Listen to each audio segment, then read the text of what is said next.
Here we are in the POP MART vending machine. You can see here all the figurines on display.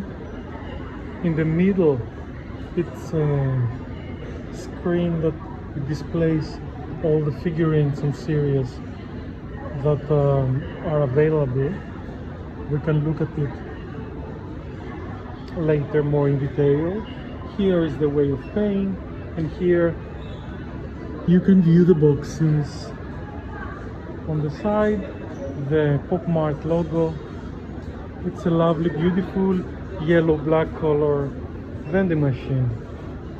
And from all these,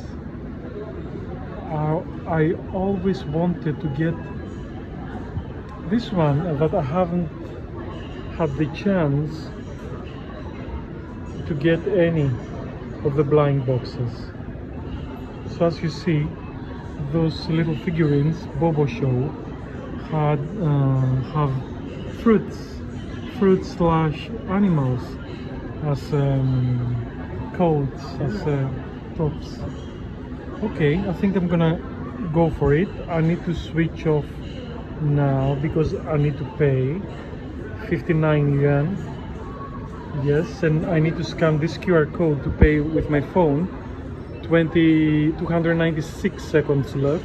So I'll pause the video for the moment and I'll see you later.